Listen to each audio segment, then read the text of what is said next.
Shalom, senang kembali dalam program Deep Talk with Pasik. Kita bisa melanjutkan tadarusan Alkitab kita. Hari ini, episode ini kita akan ngebahas Yeskiel pasal yang ke-29 ya. Di pasal 26, 27, 28 kita sudah ngomongin virus ya, yang oleh banyak orang dianalogikan atau ditafsirkan sebagai analogi dari Satan di Perjanjian Lama ya. Dan sekarang kita akan ngebahas mengenai nubuatan Yeskiel lain di pasal 29 dan seterusnya.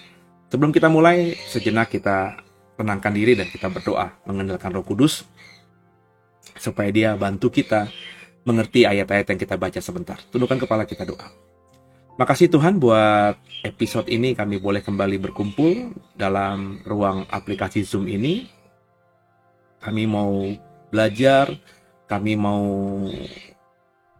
mendengarkan perkataan Tuhan, dan lewat YouTube kami ini biarlah apa yang kudapatkan bisa kubagikan dan semuanya bisa jadi berkat bagi banyak orang. Jangan satupun kami yang mengikuti program ini kau lalui, berikan hikmat rema kepada setiap pribadi yang mengikuti program ini, sehingga setiap kami yang mengikuti program ini semakin bertumbuh imannya, semakin hidupnya diberkati karena mengenal Tuhan dengan lebih tajam lagi. Kami siap diberkati, haleluya, amin. Setelah sampai siapkan Alkitab kita masing-masing ya, kita coba membuka Yeskiel atau kitab Nabi Yeskiel pasal yang ke-29. Mengalir kuasa dari tempat maha tinggi, Bapa kekal mulia, Kau hadir di sini, memulihkan hati, menyembuhkan yang terluka. Ku kan tenang bersamamu, Bapa.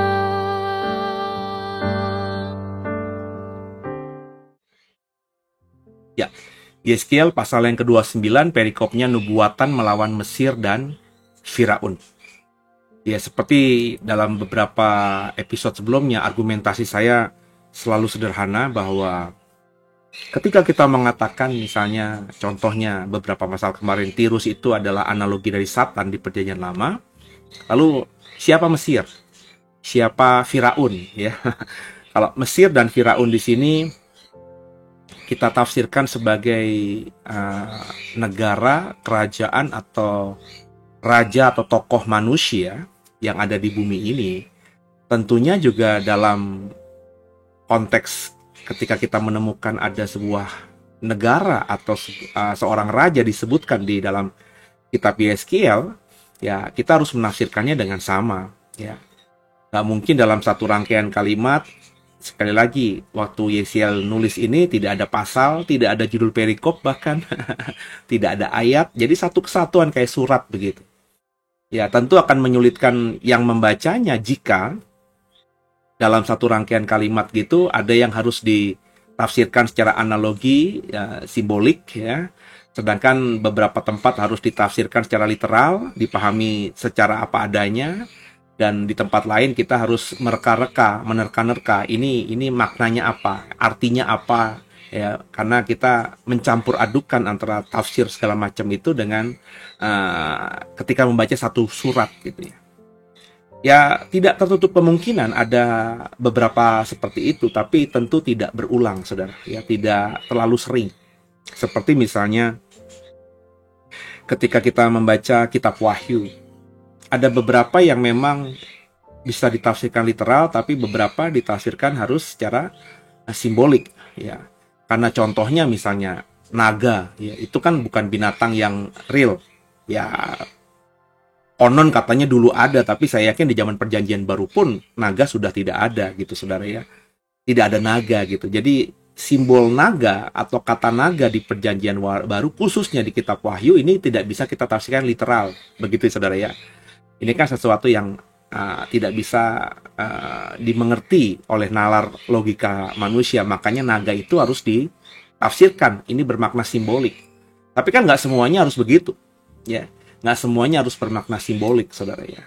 Jadi di kitab Wahyu kita mengerti karena konteksnya dia atau Yohanes sedang melihat akhir zaman. Dia menulis di sekitar akhir abad pertama, disuruh melihat akhir zaman. Yang hari ini aja di 2022 kita belum masuk di akhir zaman ya. Yang hari ini saja kita yang hidup, atau saya yang lahir tahun 70-an gitu saudara, dengan teknologi yang ada di tahun 2020-an ini, saya cukup terkejut-kejut gitu ya. Zaman saya SMP, SD, itu komputer masih bentuknya besar sekali, desktop, ya, layarnya, tabungnya lebar sekali. Sekarang di zaman 2022, bukan saja monitornya, layarnya tipis sekali, tapi sudah touchscreen ya. Komputer nggak perlu lagi pakai desktop yang tebal-tebal, yang tipis saja itu sudah luar biasa. Bahkan ada namanya laptop yang ditenteng-tenteng, bahkan sekarang ada gadget handphone yang di zaman tahun 70-an itu nggak kepikiran saudara ya.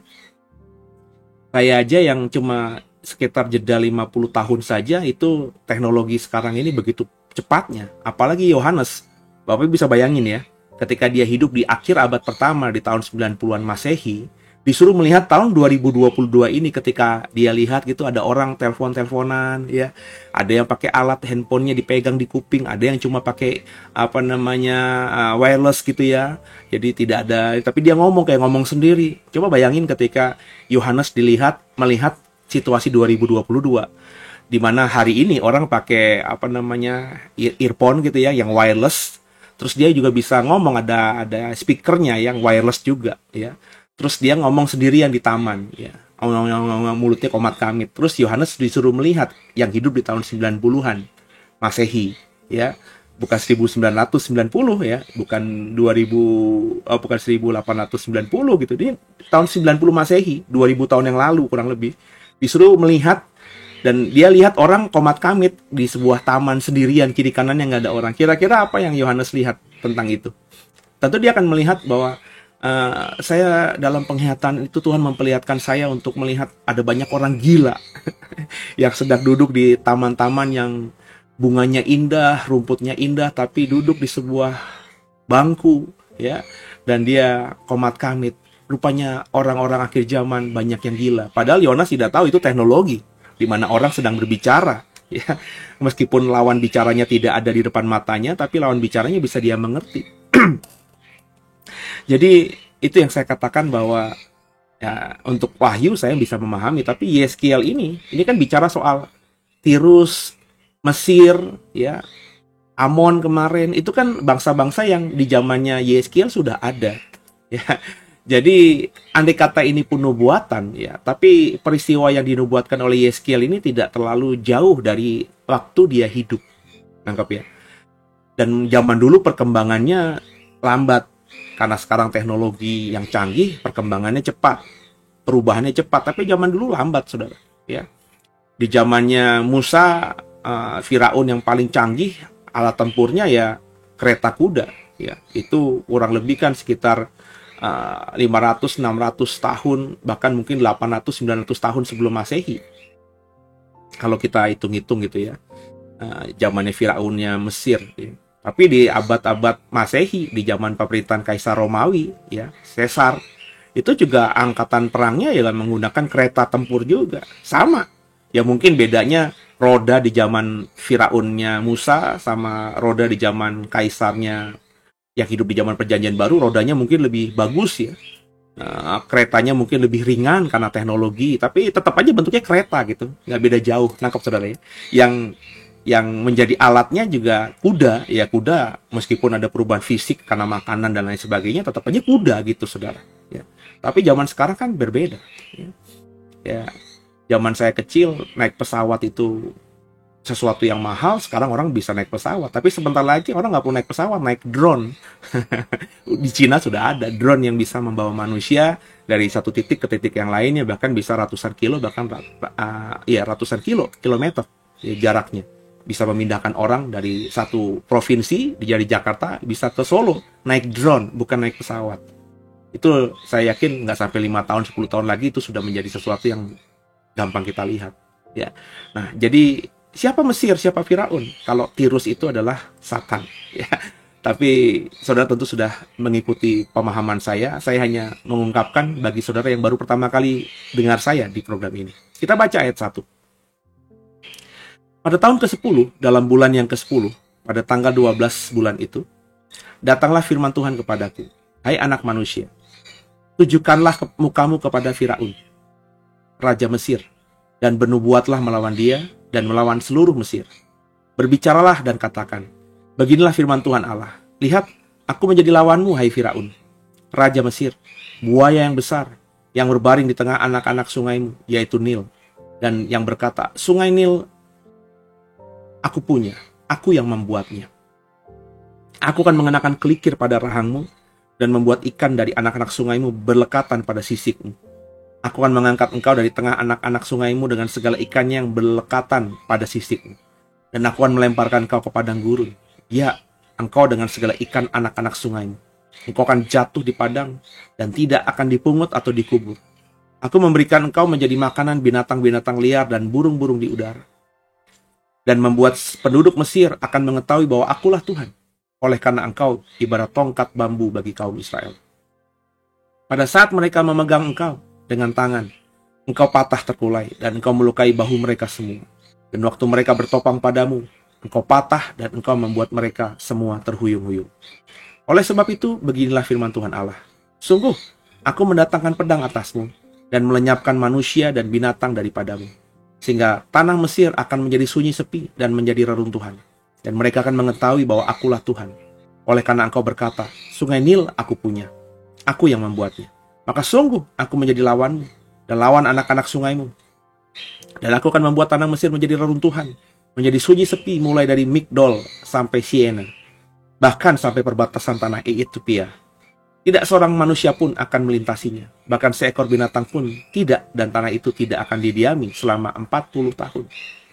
Aku akan membuat tanah Mesir menjadi sunyi sepi di tengah negeri-negeri yang sudah dimusnahkan, dan kota-kotanya akan menjadi sunyi sepi di tengah kota-kota yang diruntuhkan selama 40 tahun. Aku akan menyerahkan orang Mesir di antara bangsa-bangsa dan menghamburkannya ke semua negeri. Sebab beginilah firman Tuhan Allah. Pada akhir ke-40 tahun itu, aku akan mengumpulkan orang-orang Mesir dari tengah bangsa-bangsa di mana mereka berserak. Dan aku akan memulihkan keadaan Mesir dan mengembalikan mereka ke tanah Patros, yaitu tanah asal mereka. Dan di sana mereka menjadi kerajaan yang lemah. Di antara kerajaan-kerajaan ia akan yang paling lemah, dan tidak akan dapat meninggikan dirinya lagi di atas bangsa-bangsa lain. Aku akan membuat mereka begitu lemah, sehingga mereka tidak memerintah bangsa-bangsa lagi. Dan bagi kaum Israel, mereka tidak lagi menjadi kepercayaan yang mengingatkan kesalahan Israel, kalau Israel berpaling kepada mereka untuk meminta pertolongan. Dan Mesir akan mengetahui bahwa akulah Tuhan Allah. Perhatikan baik-baik. Ini tergenapi, saudara. Ya. Kita tahu sejak perjanjian lama, Mesir itu luar biasa. Kerajaan yang beberapa tokoh PL itu menyaksikannya sejak dari Musa tentunya, Yakub tentunya. Yakub mencari makan ke Mesir, berarti Mesir sudah menjadi negeri yang luar biasa. Saat itu Firaunnya, Alkitab katakan, dibantu oleh anak Yakub yang namanya Yusuf. Kemudian Musa menggambarkan Mesir itu luar biasa, bagaimana bangsa Israel yang jutaan orang itu akhirnya diperbudak untuk membangun infrastruktur Mesir, piramid, hieroglif, macam-macam gitu ya. Kok saya tiba-tiba ngeblank ya. Yang kita temukan sekarang merupakan peninggalan budaya dari kerajaan Mesir kuno. Dan Mesir sekarang ini ya cukup bangga dengan kekayaan budaya waktu lalunya dia itu. Tapi Tuhan bilang, meskipun Mesir hebat, kamu nanti hanya akan jadi sejarah saja. Ya.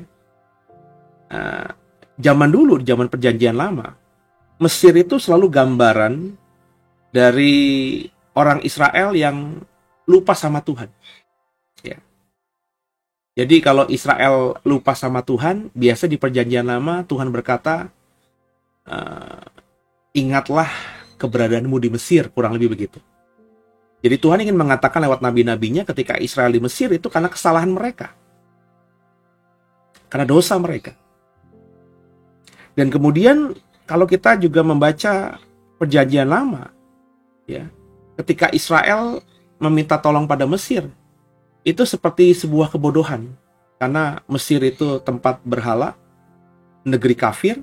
Jadi kalau ada bangsa Israel, entah itu Israel apa Yehuda, setelah Salomo meminta pertolongan kepada Mesir untuk bersekutu dan melawan negara lain, itu nabi-nabi PL selalu menggambarkan, bodoh kamu, lebih mengandalkan Mesir daripada mengandalkan Tuhan. Ya. Jadi memang Mesir itu gambaran dari kegelapan Israel. Setiap nabi, setiap siapapun yang disebutkan Alkitab menyebut Mesir dalam konteks perjanjian lama, maka selalu Mesir itu bicara mengenai dosa. Ketika di zaman perjanjian lama, bangsa Israel, kerajaan Yehuda bekerja sama dengan Mesir, bersekutu untuk bersama-sama melawan bangsa lain, seperti contohnya melawan Babel, melawan Asyur. Beberapa kali raja Yehuda maupun Israel itu berusaha untuk bekerja sama dengan Mesir yang saat itu sudah mulai terpuruk. Ya. Tapi tetap saja itu digambarkan sebagai perbuatan yang keji di mata Tuhan karena bersekutu dengan Mesir. Jadi Mesir itu, kalau kita ngomong Alkitab ya, di zaman perjanjian lama itu bicara mengenai sesuatu yang sangat jauh dari Tuhan. Dan meskipun demikian ya, Mesir punya sejarah masa lalu yang luar biasa. Itu kenapa Israel mau kerjasama dengan Mesir. Meskipun mereka tahu juga mereka pernah diperbudak ratusan tahun di Mesir, tapi mereka mau bekerja sama karena nggak ada pilihan lain. Karena Mesir saat itu memang punya kekuatan militer yang cukup mumpuni, bahkan sampai awal perjanjian baru.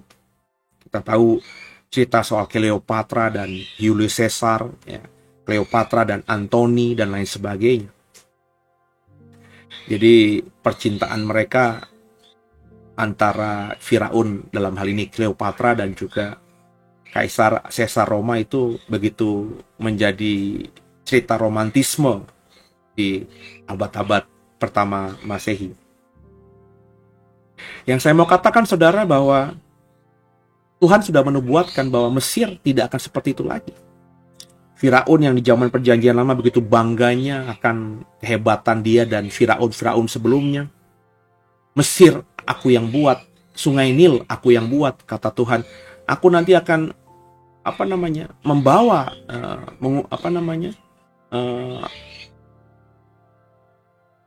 Mesir ke padang gurun.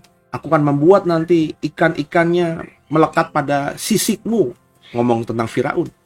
Dan aku akan melemparkannya ke padang gurun. Artinya kebanggaan Firaun bahwa Sungai Nil yang berlimpah ikan dan air itu, dia bilang aku yang punya, padahal itu kan tentu Tuhan yang punya. Ya. Firaun mengklaim itu punya dia.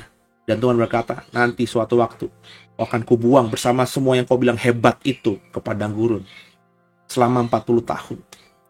Itu nubuatan Yeskiel.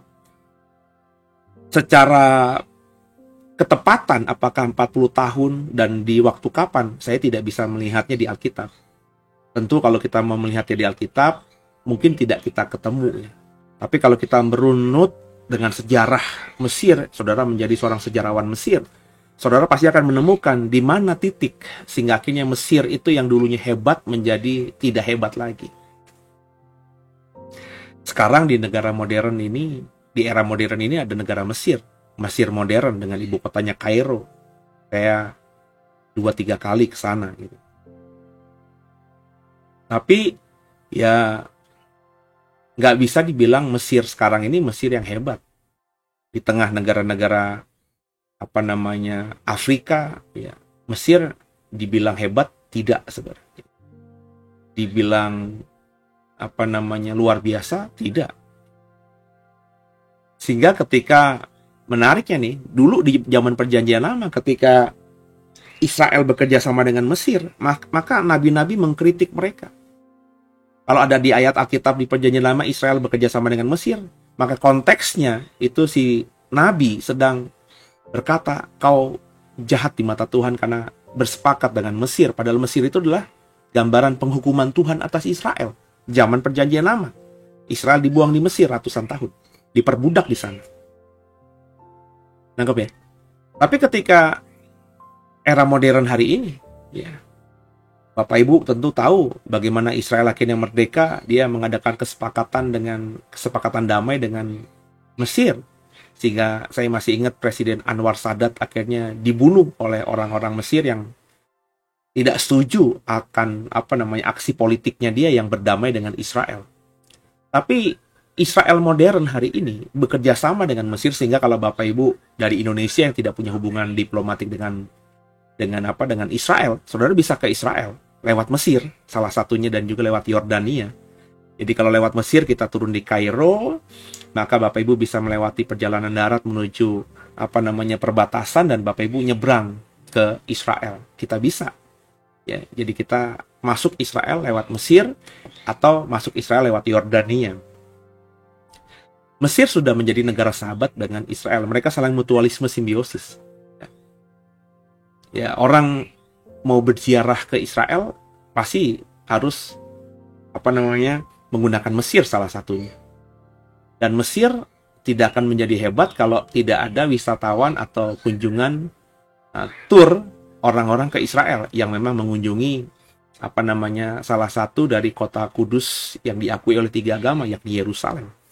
Jadi mau orang Yahudi di seluruh dunia, kalau dia punya darah Yahudi tapi warga negara Indonesia mau berkunjung ke negeri nenek moyangnya Israel, ya pasti harus lewat Mesir.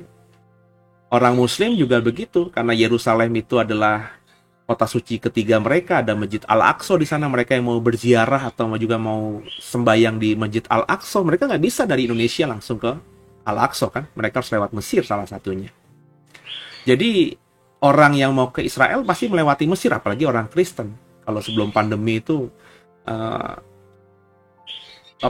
wisatawan ziarah Indonesia di Israel itu terkenal sekali, ya. Mereka sudah fasih dengan orang Indonesia mereka tahu, saudara ya. Bahkan beberapa itu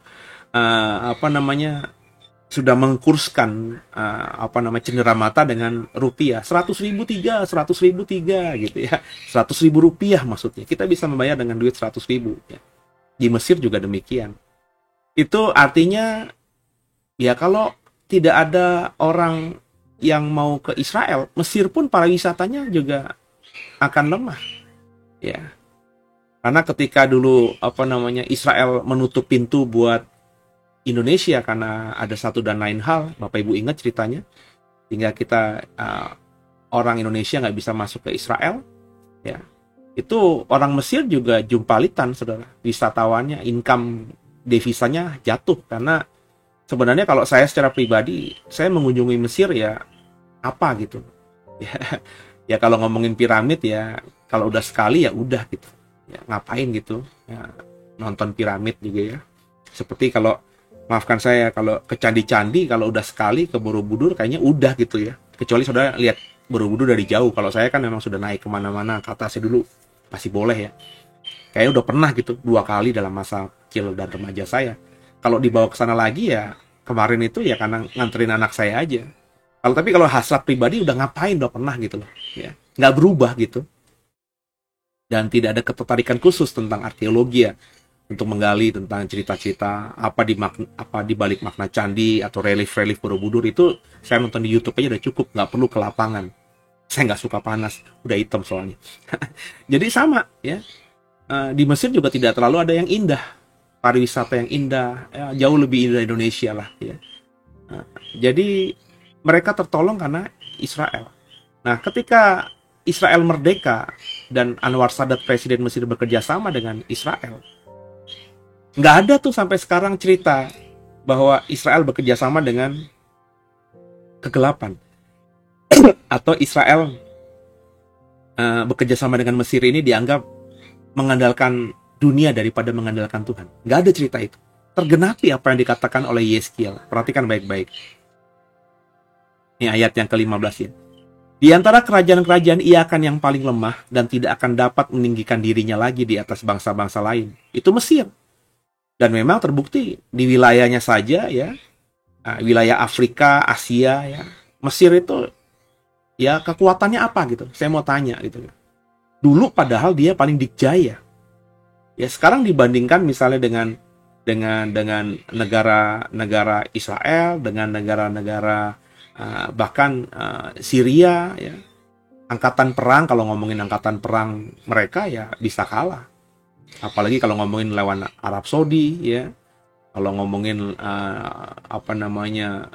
Qatar ya, Uni Emirat Arab ya, negara-negara Iran, Irak ya, Mesir nggak ada apa-apanya. Padahal dulu Mesir ini mengatasi mereka, tapi sekarang ini mereka dianggap yang paling lemah. Bahkan di antara kerajaan-kerajaan yang fenomenal di zaman dulu ya, contohnya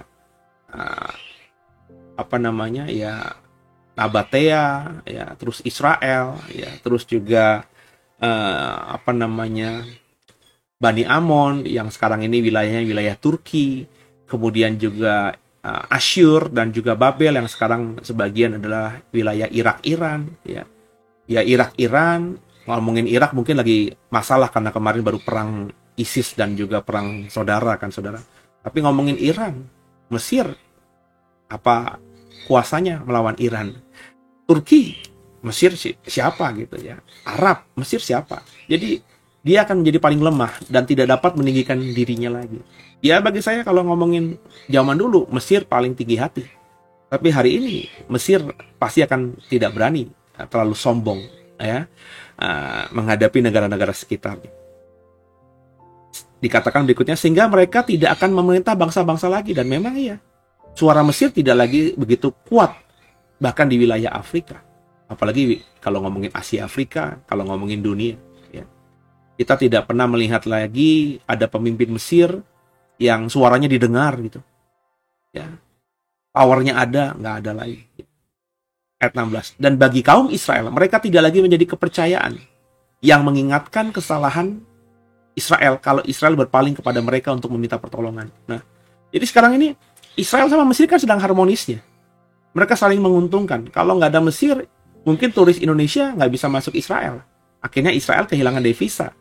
Kita tahu Israel itu negara kaya raya dan salah satu yang menyumbang membuat dia kaya raya selain mereka punya teknologi ya, pangan dan lain sebagainya, militer dan lain sebagainya. Wisatawan itu menjadi devisa besar. Israel tuh kecil Pak, tapi hampir semua hotelnya tuh full book semuanya karena semua orang dari segala bangsa itu kalau punya iman dengan iman mereka masing-masing ya, mereka pasti akan berziarah ke Israel. Ada yang setahun bisa 2-3 kali. Ada yang sepanjang hidupnya bisa 2-3 kali. Intinya Israel itu ya menjadi magnet gitu. Meskipun secara alam biasa saja. Yang gak seindah Indonesia gitu. Tapi karena di situ ada peninggalan-peninggalan tempat Yesus berjalan, ada Masjid Al-Aqsa, ada tembok ratapan, ada beberapa gereja di zaman dulu yang dibangun untuk mengingat jejak-jejak di Alkitab. Itu membuat daya tarik kan. Wisata rohani itu menjadi daya tarik Israel. Ya mereka saling menguntungkan. Mereka bekerja sama Mesir dan Israel. Dan tidak ada yang berpikir bahwa Israel itu sedang melupakan Tuhan. Dulu kalau Israel bekerja sama dengan Mesir, dianggap oleh nabi-nabi perjanjian lama mereka sedang berkhianat pada Tuhan. Mereka sedang melakukan percabulan. Karena Mesir itu dianggap dosa. Mesir itu dianggap tempat penghukuman Tuhan. Mesir itu tempat terkutuk dalam konteks perjanjian lama. Kenapa? Karena Tuhan pernah menghukum Israel menjadi bangsa terkutuk, jauh dari Tuhan, ditinggalkan Tuhan, ratusan tahun diperbudak di sana. Tapi hari ini enggak tergenapi apa yang dikatakan oleh Yehezkiel. Mesir, ini kan ngomongin tentang nubuatan tentang Mesir dan Firaun. Dulunya hebat, membanggakan diri, Firaun begitu bangga bahwa aku yang membuat sungai Nil. Sekarang ini siapa keturunan Firaun? Nggak ada. Kalaupun ada ya tinggal hanya orang biasa aja. Sudah dilemparkan mati dengan hebatnya sungai Nil yang diklaimnya buatan tangannya dan semua keindahan Mesir. Sehingga akhirnya kita melihat Mesir hari ini ya biasa saja. Ya. Orang tahu, oh dulu ada Firaun A, B, C, D yang membangun piramid A, B, C, D, yang membangun Sphinx A, B, C, D. Tapi hanya sekedar itu aja. Hari ini, bahkan Mesir termasuk kota yang menurut saya paling kotor gitu ya. Ya. Banyak orang yang di jalanan yang tidak baik, penipuan-penipuan, ya. Ya, di Mesir tuh pencurian bahkan di tempat wisata begitu sering kita dengar. Ya, Bapak Ibu yang sudah ke Mesir tentu tahu omongan saya ini seperti apa. Jadi yang saya mau katakan bahwa Tuhan kalau sudah bernubuat pasti tergenapi. Di zamannya Yehezkiel, Mesir meskipun tidak sehebat Mesir di zamannya Musa, Firaun di zaman Yehezkiel meskipun tidak sehebat Firaun di zamannya Musa, tapi Mesir masih menjadi negara yang luar biasa diperhitungkan saat itu. Tapi setelah Yehezkiel bernubuat, tentu Tuhan yang memerintahkan dia. Apa yang dikatakan Tuhan lewat mulut Yehezkiel tentang Mesir dan Firaun tergenapi. Hari ini, Mesir tidak bisa membanggakan diri menjadi negara yang paling kuat, bahkan termasuk negara yang paling lemah di antara negara-negara tetangganya hari ini. Israel, ya, juga tidak terlalu bergantung pada Mesir. Ya, Israel bagi saya dengan kekuatan militernya, ekonominya, ya dia tidak tergantung dengan Mesir. Bahkan kemarin dia berani menutup pintu perbatasan dengan Mesir. Ya. Itu membuktikan bahwa Israel lebih dijaya hari ini dibandingkan Mesir, meskipun wilayahnya kecil. Bahkan ketika Israel bekerja sama dengan Mesir, ya, berhubungan diplomatik, sedangkan negara-negara Afrika, Arab lainnya masih menahan diri untuk membuka hubungan diplomatik dengan Israel karena isu Palestina. Nggak ada yang berkata, orang Kristen nggak ada yang berkata, orang Yahudi nggak ada yang berkata bahwa Israel, pemerintahan mereka sedang bekerja sama dengan dunia, tidak lagi mengandalkan Tuhan. Tidak ada. Kenapa? Karena memang Mesir di mata orang Yahudi hari ini, Mesir di mata orang Israel hari ini, bahkan Mesir di mata dunia hari ini, ya cuma sekedar negara biasa aja. Kita maklumkan dulu mereka hebat, tapi itu tinggal sejarah. Sekali lagi, apa yang Tuhan katakan soal Mesir dan Firaun lewat Yehezkiel 29 ini tergenapi. Saudara, kalau Tuhan sudah bicara, maka Tuhan pasti akan menggenapinya. Lanjut ya. Mesir menjadi upah Nebukadnezar. Lalu pada tahun ke-27, dalam bulan pertama, pada tanggal 1 bulan itu, datanglah firman Tuhan kepadaku. Hai anak manusia, Nebukadnezar Raja Babel menyuruh tentaranya bekerja keras melawan Tirus. Semua kepala sudah gundul dan semua bahu sudah lecet, tapi baik ia maupun tentaranya tidak mendapat untung dari Tirus atas usaha yang dilakukannya melawan dia. Oleh sebab itu beginilah firman Tuhan Allah. Aku memberikan tanah Mesir kepada Nebukadnezar Raja Babel dan ia akan mengangkut kekayaannya. Ia akan melakukan perampasan dan penjarahan dan itulah upah bagi tentaranya. Aku akan memberikan kepadanya tanah Mesir sebagai pahala atas pekerjaan yang dilakukannya, sebab mereka sudah bekerja bagiku. Demikianlah firman Tuhan Allah. Pada hari itu aku akan menumbuhkan tanduk bagi kaum Israel dan membuat engkau dapat berbicara lagi di tengah-tengah mereka. Dan mereka akan mengetahui bahwa akulah Tuhan. Kembali saudara, ya. Tuhan bernubuat bagi Nebukadnezar dan dia mendapatkan upah. Apa upahnya? Karena Nebukadnezar taat mau dengarkan Tuhan untuk dipakai Tuhan untuk melawan Tirus. Kalimat ayat 17. Lalu pada tahun ke-27 dalam bulan pertama pada tanggal 1 bulan itu datanglah firman Tuhan kepadaku. Hai anak manusia, Nebukadnezar Raja Babel menyuruh tentaranya bekerja keras melawan Tirus supaya semua kepala sudah gundul, semua bahu sudah lecet, tapi baik ia maupun tentaranya tidak mendapat untung dari Tirus atas usaha yang dilakukannya melawan dia. Kita tahu Tirus sudah dikalahkan oleh Nebukadnezar, ya, di dalam pasal-pasal Yehezkiel 26 yang sudah kita katakan kemarin. Tapi ya, sekali lagi, Tirus itu sudah ditaklukkan oleh Nebukadnezar, tapi nggak mendapat untung apa-apa, karena memang Tirus tidak punya sumber daya alam. Tirus hanya menguasai ekonomi, perdagangan, sebagai perantara seperti Singapura. Ya, sekarang saya mau katakan, andai kata ada negara bisa menaklukkan Singapura, Singapura bisa ditaklukkan oleh negara tertentu. Negara tertentu itu belum tentu bisa menjadi kaya raya seperti Singapura. Karena yang membuat Singapura kaya kan orangnya, ya, SDM-nya, sumber daya manusianya yang cerdik, yang pintar mengelola, ya. Sehingga kalau cuma ada negara lain iri sama Singapura, menyerang Singapura dan mengalahkan Singapura secara militer dan politik, negara tersebut belum tentu bisa menjalankan ekonomi, karena orang-orang yang bekerja di Singapura saat itu ketika jaya tentu sudah melarikan diri dan keluar dari Singapura. Dan orang yang bisa menaklukkan Singapura ya akan gigit jari. Kenapa? Nggak punya sumber daya alam. Tapi kalau orang bisa menaklukkan Indonesia, dia akan kaya raya karena Indonesia sumber daya alamnya banyak dan melimpah. Nangkep ya? Sama. Nebukadnezar itu menyerang Tirus, dihabisinya Tirus, tapi nggak mendapatkan apa-apa. Tapi karena memang Tuhan ingin menghukum Tirus lewat Nebukadnezar, Nebukadnezar dapat upah dengan cara apa? Diberikan Mesir. Jadi Mesir itu takluk di perikop sebelumnya, dikalahkan perikop sebelumnya oleh sebuah bangsa yang namanya Babel dengan Nebukadnezar. Kenapa? Karena Tuhan yang mengizinkan. Luar biasa ya. Tuhan tuh bisa mengatur sedemikian rupa sehingga semua nubuatannya tergenapi dan dunia tetap berjalan dengan indahnya gitu.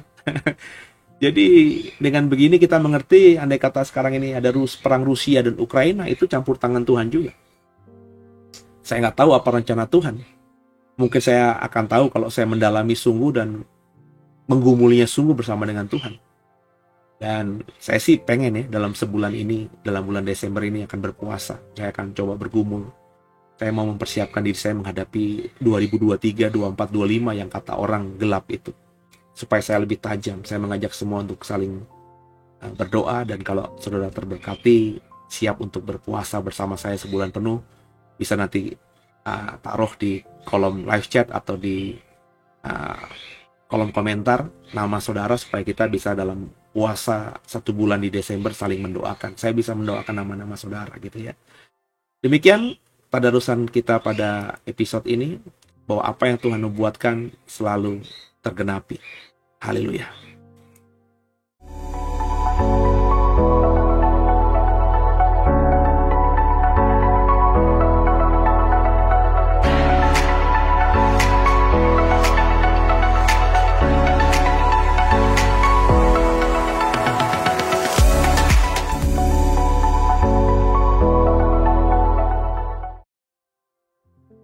Oke, kita akhiri tadarusan kita pada kesempatan pada hari ini. Kita tundukkan kepala sebelum kita berpisah. Makasih Tuhan, kami belajar bagaimana kalau Tuhan sudah bernubuat, Tuhan pasti genapi. Apa yang kami baca dalam Yeskiel 29 soal nubuatan tentang Mesir, Firaun, dan juga upah bagi Nebukadnezar, itu bisa kami pahami karena sejarah sudah membuktikannya. Tuhan kalau bernubuat, pasti nubuatnya tergenapi. Terima kasih Tuhan, kami mau mempelajari lebih dalam lagi tentang nubuatan Tuhan yang belum tergenapi di akhir zaman. Sebab kalau dari Tuhan, maka terjadi. Kalau kami paham, kami tajam, maka kami tidak akan celaka ketika masa itu tiba. Ampuni salah dosa kami. Yesus Kristus adalah Tuhan Juru Selamat kami yang hidup. Dan ke dalam tangan-Mu lah kami serahkan tubuh, jiwa, dan roh kami. Haleluya. Amin. Terima kasih Tuhan, selamat berpisah. Sampai jumpa di episode berikutnya. Kalau diberkati tolong di subscribe, di like, dan share link ini kepada yang lainnya. Supaya setiap orang yang belum kenal program ini bisa ikuti program Deep Talk with Pastor Tadarusan Alkitab dan bisa bertumbuh imannya membaca Alkitab lewat komunitas kita ini. Tuhan Yesus memberkati, sampai jumpa di episode berikutnya. Haleluya.